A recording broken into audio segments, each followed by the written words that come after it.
bask in the glow of the longest day of the year and witness the turning of the wheel of time in tonight's relaxing bedtime story. Sleep and Sorcery is a folklore and fantasy-inspired sleep series. My name is Laurel, and I'll be your guide on tonight's fantastical journey. Sleep and Sorcery is one part bedtime story, one part guided meditation, and one part dreamy adventure. If you are still awake as the story concludes, I'll guide you through a relaxing body scan. In tonight's story, on the eve of the summer solstice, you and your horse follow a pack of strange hounds into a mysterious forest. There you witness great wonders, including the ritual passing of the torch from the summer months to winter months, as manifested in the battle between the Holly King and the Oak King. At the summer solstice, the sun sits at its highest point in the sky, granting the longest hours of daylight all year. Across the northern hemisphere, the summer solstice occurs in late June and is marked by celebrations, festivals, and rituals. To celebrate the solstice is to honor the gifts of the sun, warmth, light, and growth. It's a time to look back and look forward at the midpoint of the year. Give thanks for blessings and acknowledge the challenges ahead as the earth turns toward autumn and winter. Before we begin our story, take a moment to breathe deeply. Close your eyes. Perhaps where you are, it's still light outside. Whether you're in the sun's light or not, feel its warmth on your eyelids, on your skin, warming you through. Let the light and warmth kiss and sink into your skin, warming you to the core. Take comfort in the sun's persistence and continuity, for as it reaches its greatest strength, it prepares to wane. And when it dwindles to the shortest day, it will, as always, return. Take that warmth with you, like a little flame burning at the center of you, into tonight's sleep, into tomorrow's challenges, and into all the seasons ahead.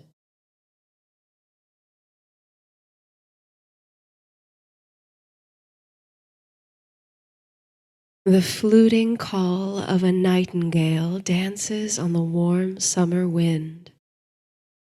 A chorus of crickets join in, creating a low landscape of symphonic underscore to your evening ride.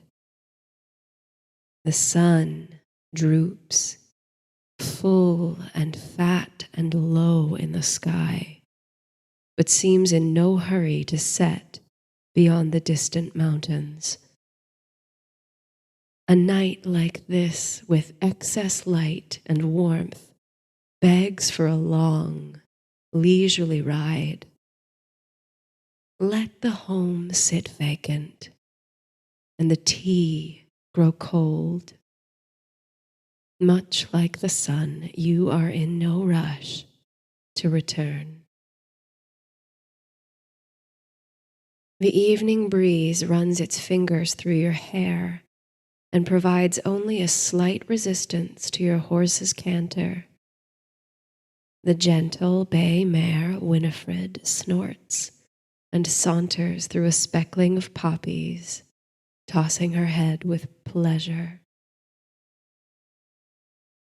Much of the land that surrounds your home is still a mystery, as yet unexplored by you and your Winifred. To the west lie emerald green mountains, which stage glorious pink and orange sunsets on most evenings.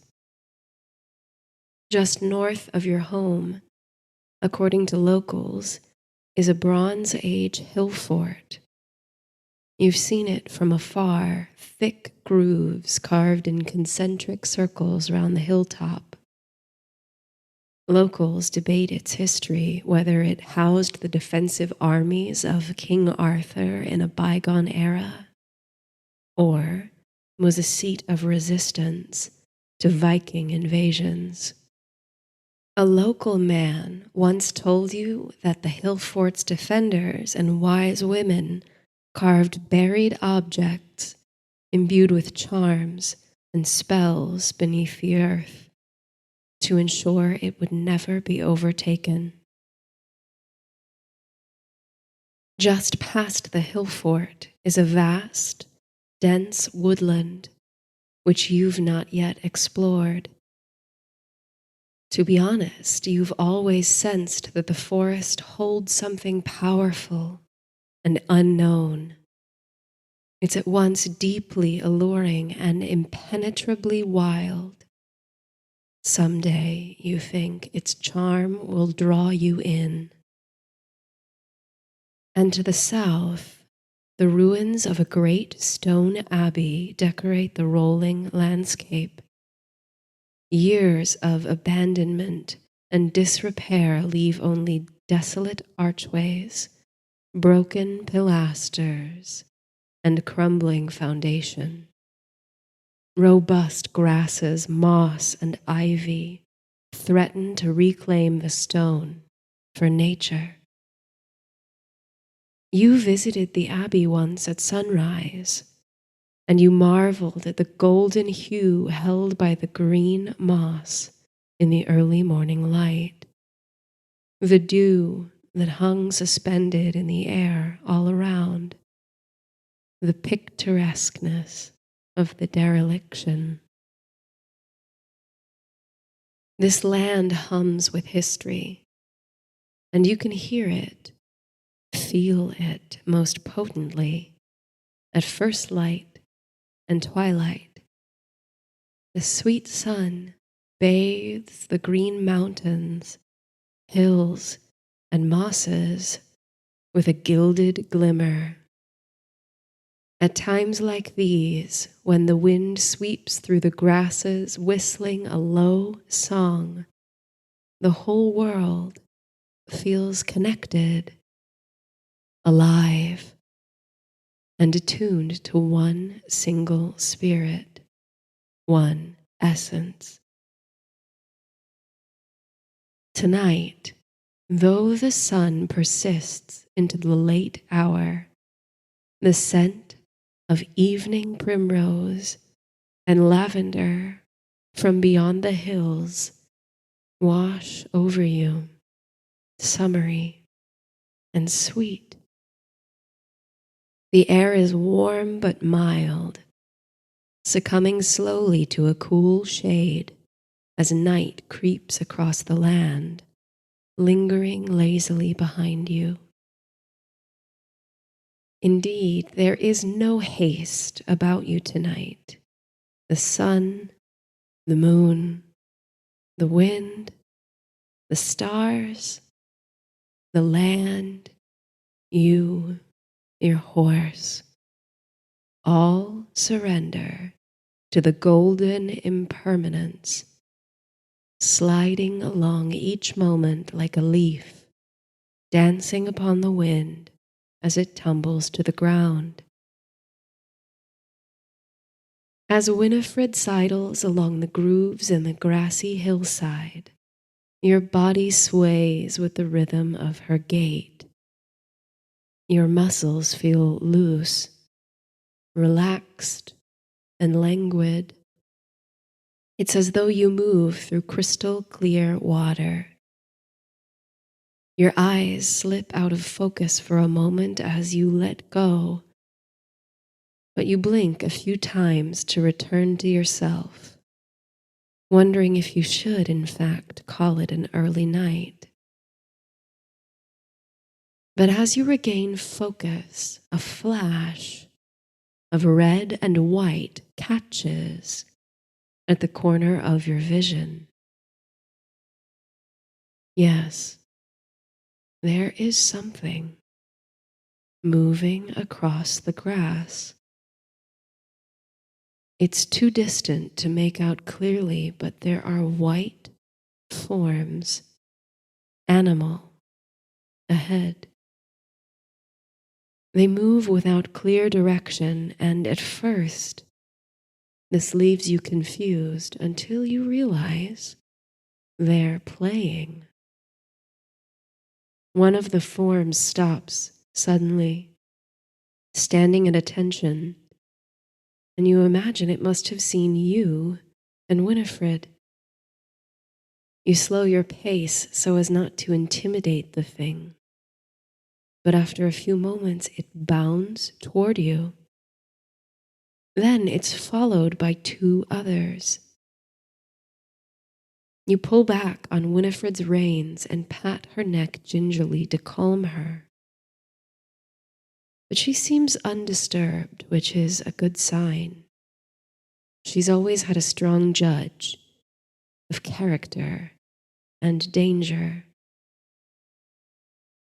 The first of the white forms bounds into view, and with a smile, you recognize it as a mid-size hound. He bears a wide, infectious smile, his tongue hanging out of one side of his mouth.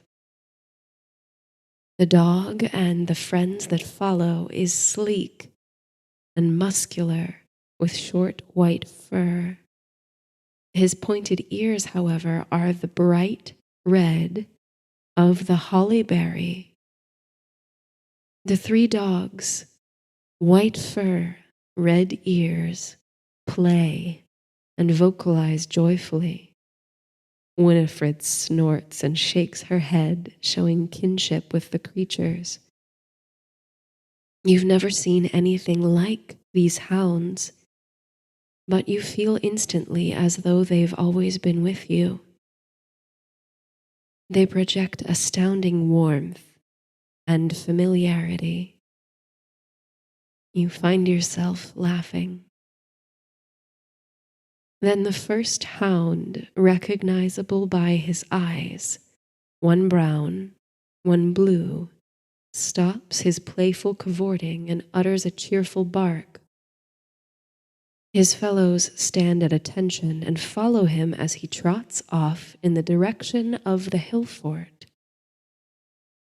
Curious, you watch the trio of hounds leave as quickly as they came. You're about to continue your ride, dismissing this as a brief, charming interlude, when you notice the leader stop and turn back to you, still smiling. His fellows do the same before all three turn again and scamper north. It's as though, you think, they want you to follow them. You stroke Winifred's mane. What do you think, old girl? Winifred utters a snort, and before you can even give your signal, she begins to walk in the footsteps of the dogs. Very well then, you think. Tonight, under the waning warmth of the setting sun, you'll let the animals be your guide. By the time the hill fort comes into view, large and looming over the grassy scene, the sun is surrendering at last to night's advances. It's still light enough to see clearly, but a translucent plum pall has fallen over the land. The air is cooler than before and rich with the fragrance of primrose. The sound of swift wing beats overhead signals the night flight of a corncrake or nightjar. Somewhere, insects are humming beneath blades of grass. The hounds move apace, checking every so often to ensure you're still following. Winifred marches, content. Deep shadows accentuate the grooves in the hill's earth that endure from the Bronze Age settlement. Strange to think how long ago they were dug. You wonder if the diggers, defenders of the hill, considered how long the fort would stand after their absence. The world is very, very old, you think, and yet it bursts forth with things anew each day. All is alive and in constant motion under the endless waltz of planets, moons, and stars. For a while you think the dogs must be leading you to the hill fort. Perhaps they've dug up some forgotten treasures or charms of the lost civilization. And it wouldn't be a bad place to watch the final wisps of sunset on this long-lasting day. But to your surprise, they lead you past and around its girth toward the wood. At last, you think, you'll stumble at last into the unknown forest at the behest of these strange guides. Seems fitting.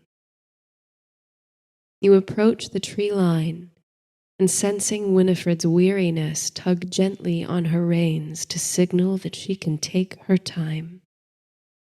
You are, after all, a bit wary of stepping into the wood just as night falls.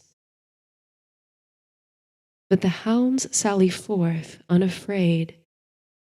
The lead dog with the mismatched eyes stops to look at you and barks jovially. If you're not mistaken, he even jerks his head as though to beckon you onward. These are more than average beasts, you wager. You spare a moment to look back toward home. You've ridden a considerable distance, but you can see puffs of smoke from various chimneys rising beyond the slope of the earth. Your neighbors are surely enjoying their tea or reading, soaking up the last rays of the sun's lingering presence. To the southeast, a pale pink moon already floats in the darkening sky. A sigh issues almost involuntarily from your lips. You feel a sense of deep surrender, as though you might, like a fallen leaf, let the wind sweep you onward toward whatever your destiny holds. So, on you ride into the wood. Your concerns about the lack of light beyond the tree line are immediately allayed when, to your astonishment, you notice that the white fur of the hounds carries a sheer luminescence. They glow like moonlight, just enough to light the path a few feet ahead. Winifred keeps pace with them. Her hooves land in the gentle light spill, which dances through the emerald darkness like fluttering fairies. In local legends, woods and natural spaces like this are often inhabited by fairies and elves and the like. You wonder now how many of those stories of enchantment originated with travelers who spotted these glowing creatures from a distance on a dim night. But then again, you reflect, there's nothing so natural about these hounds, is there? They might be spirits or harbingers escorting you to the land of fairy. The hounds lead you deeper into the heart of the forest. From somewhere in the trees, a night thrush twitters. Pale light splashes against a bevy of arbors. Mighty oak trees squeeze with ivy. Alder trees with ghost white bark.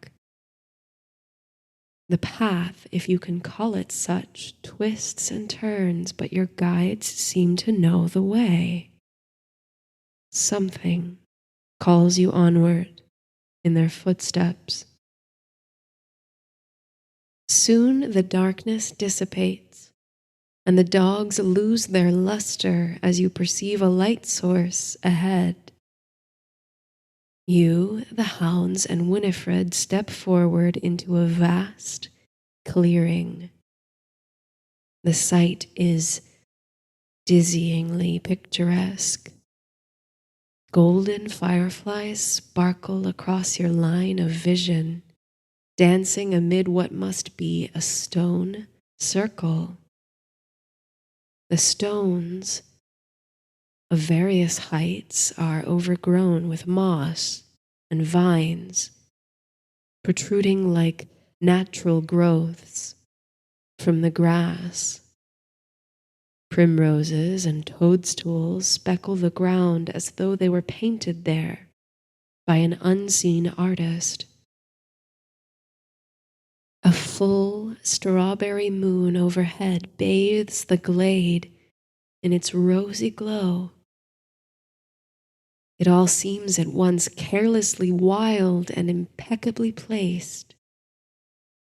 You watch the hounds prance into and among the stones, resuming their play.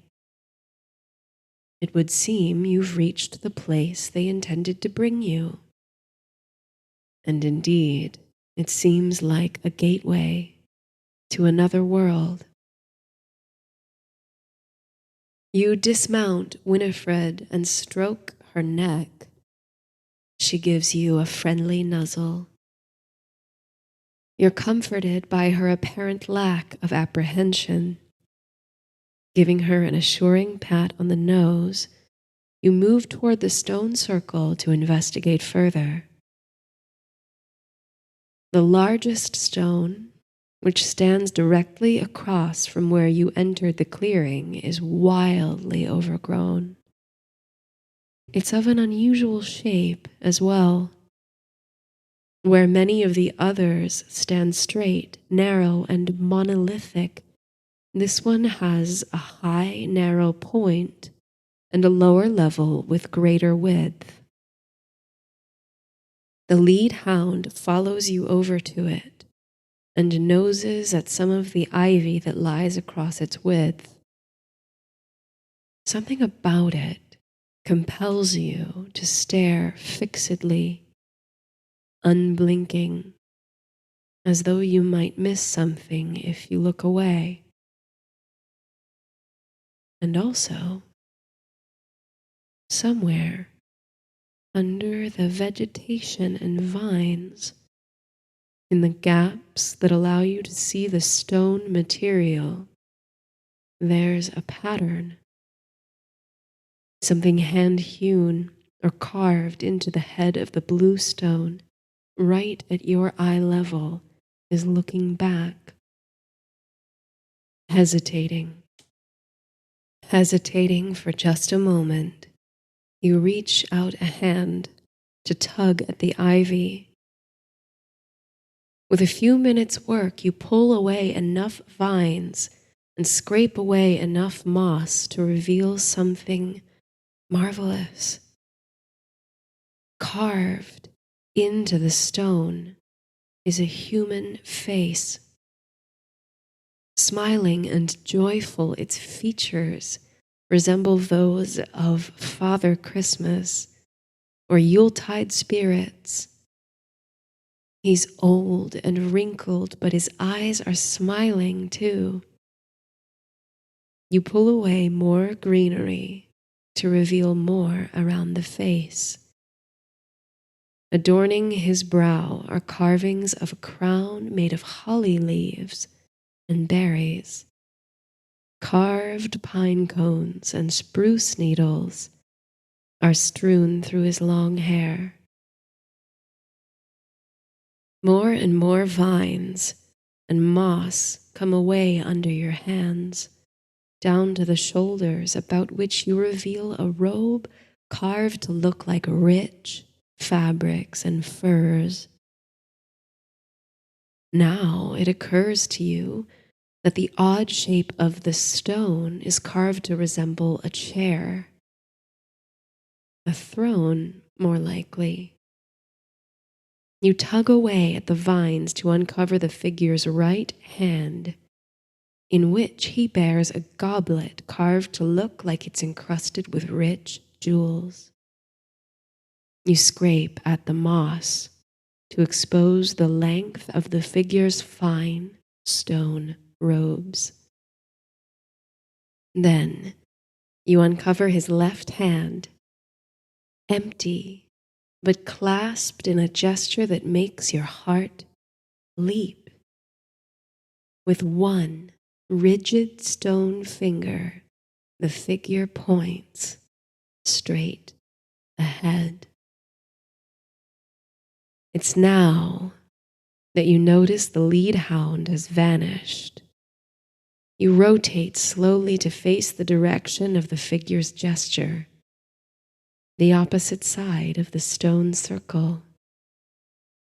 The hound is there, sitting dutifully beside another large, oddly shaped stone, directly across from your carved, holly-crowned man. Your heart flutters. Something very strange, surely magical, is afoot. You glance at Winifred. She is amusingly asleep. It seems you already know what to do as you make your way across the circle, feet falling between primroses on the soft, moon-washed grass. You make short work of uncovering the counter stone. Just as expected, another carved figure lies beneath the greenery, seated on his blue stone dais. But, unlike the holly man, this figure's face, though humanesque, looks more like that of a tree with human features. His eyebrows, whiskers, hair, and beard are a tangle of carved oak leaves and twisted branches that sweep upward and outward from the center of his face. A few acorns stick out from the twists of his beard. He too smiles with a frozen twinkle, but you think you detect an expression of sadness or longing behind his stone eyes.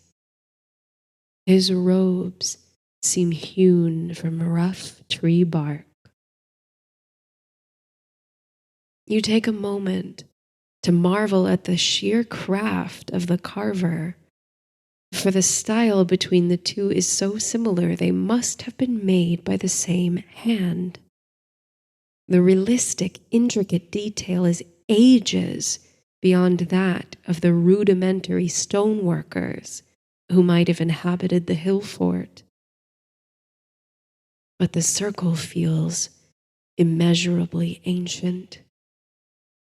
By whose ingenious hand did these exquisite artworks take shape? And why were they placed here, in such a remote, untraveled place, left to be overgrown and obscured with no passers-by to behold and admire their beauty? You feel a prickle at the back of your neck and a strange tension in the air with both figures now uncovered, as though the atmosphere is made up of barely perceptible vibrations, each with little hooks upon their ends, stretching the night taut across the strawberry moon.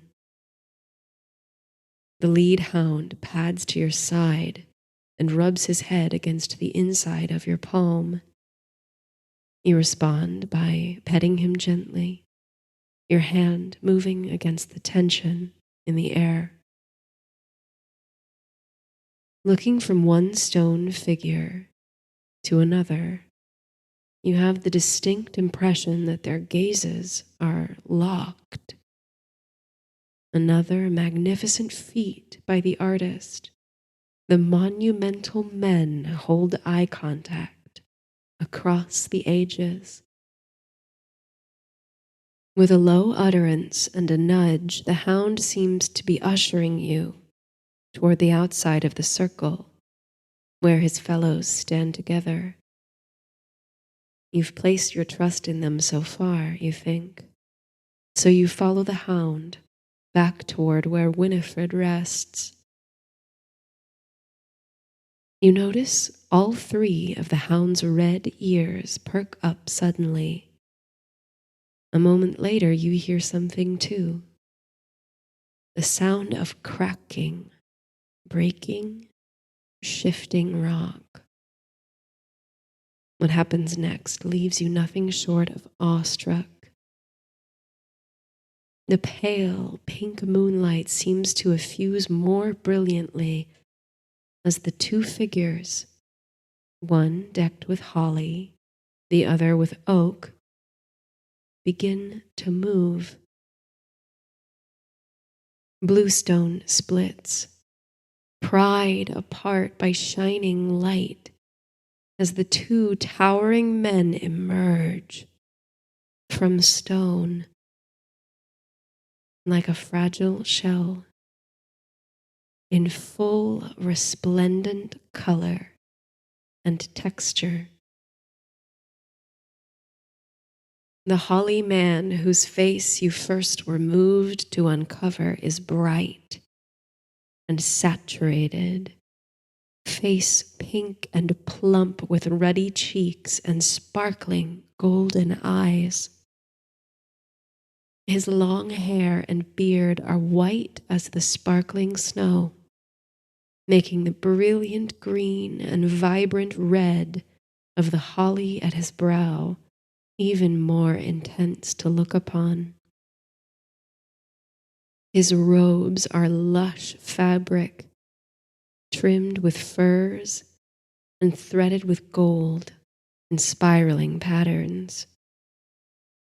The cup in his right hand gleams a burnished copper, and wine splashes from its rim. And at the crown of his head you marvel to see white candles growing slowly upward, each topped with living flame. And simultaneously the oak man bursts from his stone seal, green and brown and all the colors of the earth. He is all twisting, coiling ringlets of tree and vine, leaf and fruit. About his face the oak leaves blend seamlessly with butterflies and luna moths. His legs are trunks twisted about with ivy and morning glory, mossy at the ends and gloriously alive. From his head grow the antlers of a great and mighty stag, and wisteria falls lazily from the antlers. His ribs are not so knit, and where his heart might be in that open, rooted cavern, you can see a small, suspended crystal, glowing, gleaming. They are wondrous strange and beautiful. Your breath is cool and invigorating. The night is scented with unidentifiable flowers and spices, mingling in such incongruous but appetizing melange. Cinnamon and marigold, juniper and violet, sparkling berry and apple blossom. The two kings rise together from their thrones. Their movement is slow and deliberate. So slow, in fact, that they seem to move against the arrow of time. The fireflies, winds, and birds of the glade move faster the further away they are from these two magnetic centers. You can perceive halos, rings of moving light encircling the full monument. Nights and days and nights pass, perhaps, before your eyes. Or is it an illusion? The kings, one of holly, one of oak, travel clockwise around the inner edge of the stone circle, keeping equidistant from each other in their careful movements. The earth groans under the weight of their footsteps. They seem to have grown to the size of giants or gods. Now they stand facing one another again, having shifted a quarter way across the inside of the circle, moving along its edges like a wheel of time. On the night wind, you can hear the tiny palpitations of the moths and butterflies, the crackle of the flame atop the candled crown. The Oak King raises his right arm, and from his open palm grows the oaken handle of a great axe, its blade formed from the ether of shining, greenish-hued steel. The Holly King holds his cup aloft, and where there was wine, now blue and white flames erupt and crackle. Tension burns behind the eyes of the rival. They awake, you think, to do battle. You sense, and perhaps at the back of your wonder-struck mind kindles a legend you once heard, that this has happened before, that this happens over and over, or that it is always happening. As the earth turns along the wheel of the year, its spirits wrestle to wrangle its resources, fertilizing, cultivating, and decaying. The Oak King raises his axe, but does not try to land a blow against his opponent. Instead, he drives the blade into the earth, and forth from the wound pour 1,000 birds and butterflies, a rush of wings catching the glitter of moonlight. The winged army rise against the Holly King, but as they cross an invisible equator at the center of the circle, they instantly turn to flurries of snow that catch upon the breeze and dance through the night air.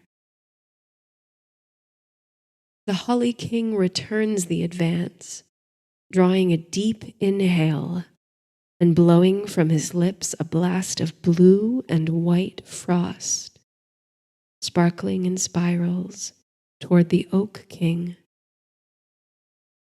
The frost lands upon the Oak King's shoulders, face, and branches, resting there like a coating of sugar for just a moment before melting into his bark. The two kings smile. This is an old ritual, you think? It's more game than battle. Perhaps they sit in stasis for the better part of the year, clad in their bluestone shells, imagining what tricks they'll play on their nemesis at the next meeting, the next rematch. The battle carries on, each king making more and more marvelous advances, calling the elements against each other. From your vantage point, protected by the trio of hounds, you feel only the slightest chill when the Holly King strikes, only the lightest breeze when the Oak King parries. The night is alight with awesome sights and sounds and smells. Winifred, awake and alert now, blows air against your shoulder. You cradle her head in the crook of your elbow, grateful for the presence of your dear friend as you witness such extraordinary mysteries. As the moon climbs now to its peak and midnight falls on the glade, something shifts in the battle. A new slowness sinks in. The candle flames adorning the Holly King burn brighter than ever. But the glowing crystal at the heart of the Oak King seems poised to dim or even burn out completely. Now you understand. The Oak King rules the earth for a time each year. He cultivates the land, deposits minerals in the soil, brings riches and fruits to the limbs of the trees. He is the warmth on your cheek on a summer evening. He is the reluctance of the sun to set on a night like tonight. He sows, and his brother, his rival, the Holly King, reaps. Bearing the sad, mournful smile you saw in the stone, the Oak King slowly kneels with the sound of yawning branches. He lowers his head. He holds out the axe. The Holly King takes the weapon in his free hand, and he does not strike, but rather affixes the axe to a belt around his middle. He cups the Oak King's face. In his hand,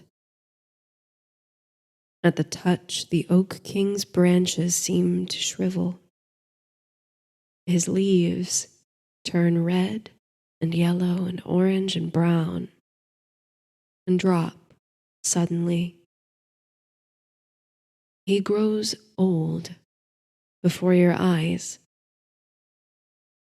Then, with patience and pity, the Holly King watches his rival stand and cross the circle to take his seat. The Oak King sits in the throne where you first uncovered the Holly King.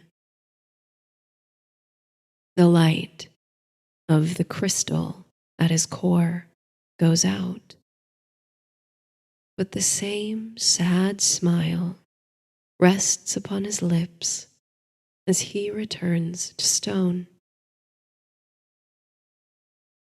Now the Holly King, triumphant, surveys his kingdom. He will let his brother's labors unfold for a few months more. Trees and grasses will green for now, and some will stay green through the winter too. Creatures will have time to gather their stores before they must find warmth and shelter. The water will flow freely for a bit longer before the first frost. There's tenderness in the Holly King's role, you think. He guides the earth toward the inevitable winter. He softens and prepares it for the chill, the freeze, the decay, which must occur each and every year for the earth to be reborn. The Oak King sows, and the Holly King reaps, preparing the earth for a time of cold and darkness. Seemingly satisfied, the Holly King too moves toward a throne, the one originally occupied by his rival. A mighty axe at his hip, a crown of holly at his brow, and a cup of flames in his hand, he looks powerful, grand, and benevolent. He takes his seat and, like his brother, returns to stone. It's a long time before you can move. You hold the two kings in a dazzling after-image before your eyes for many, many moments. Your limbs feel almost like crackling stone as you finally shift in place. Something has shifted in the night. The tension in the atmosphere is gone. No more little hooks in the blank spaces of the evening. Looking upward, you notice that the moon no longer bears its strawberry veil, but glows more violet now than before. Then, glancing around for your guides, you realize that the three white hounds have gone. You and Winifred are alone in the forest clearing, where the lead hound with mismatched eyes last stood. There now sits a brightly lit lantern. Stranger still, when you look back at the two opposing thrones in the circle, both are once again overgrown with thick moss and vines. Dazed, you gather up the lantern and mount Winifred once more. She remembers the way through the forest The lantern casts more than enough light to illuminate your path. You retrace your winding steps through the forest wilds and finally emerge from the wood. The purple moon is immense atop the hill fort. Winifred bears you home. She's earned a reward, surely, and you feed her plump, ripe apples from the tree outside your door before leading her to the stable. Later, as you lie in bed under a light blanket, enjoying the fragrant breeze from your open window, you can almost feel the earth turning beneath you. You close your eyes and allow your muscles to relax, to surrender to the earth and the arrow of time. Somewhere in the distance, the moon casts its lavender glow on the ruins of a great abbey. Moonbeams fall through a preserved rose window of delicate stained glass, throwing splashes of pale color onto grass and stone. Deep under the earth of a Bronze Age settlement, stone tablets and earthenware carved with arcane symbols pulse with ancient protective magic. And in the heart of an emerald forest, a circle of standing stones languishes under ages of growth and greenery, guarded by crimson-eared heralds. The earth turns, and the old gods battle for their thrones. Trees flower, leaves quake, and consider surrendering to the seductive pull of gravity.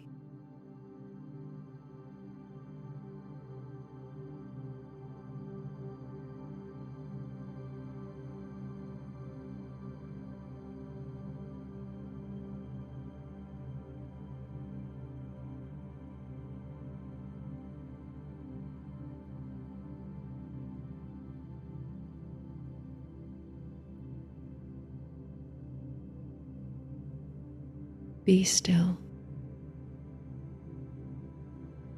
Breathe naturally. Feel the natural rhythm of your body in stillness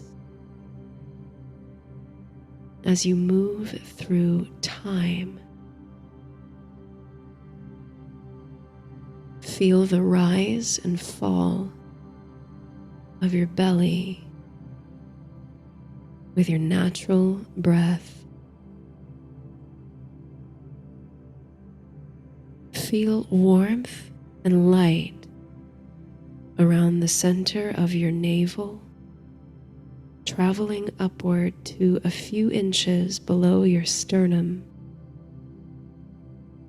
your solar plexus.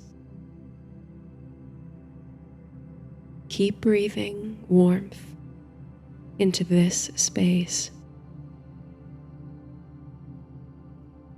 Let the breath kindle a little flame and feel your body soften outward from that core space.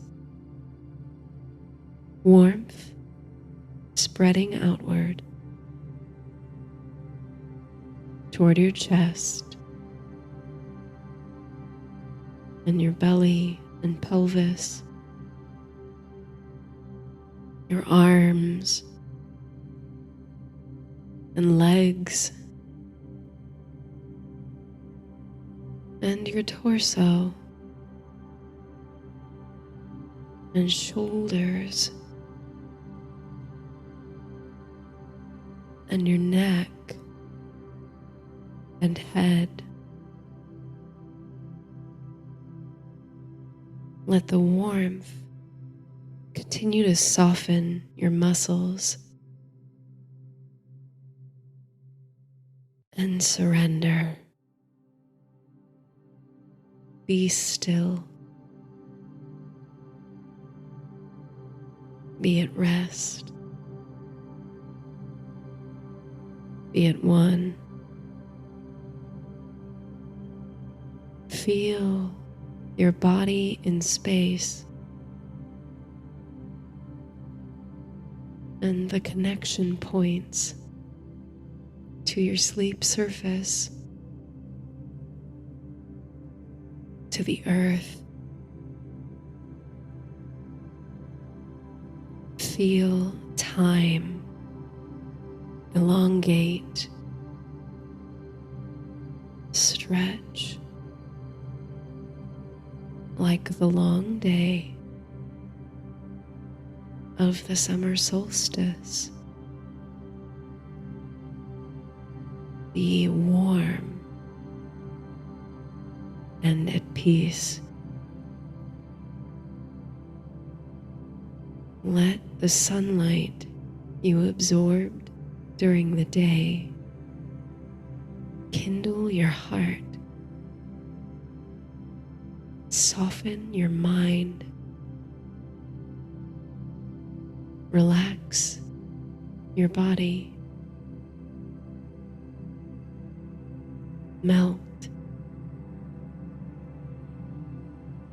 Store the energy of the sun deep in your body. Nourish it with your breath and with sleep. Be at rest. There is enough time. You can let go of anything that's holding you back from surrendering to sleep. There is enough time. You deserve meaningful rest. Let the sun's healing energy rest in your bones and surrender to the moon, to the night, to the healing darkness, to sleep.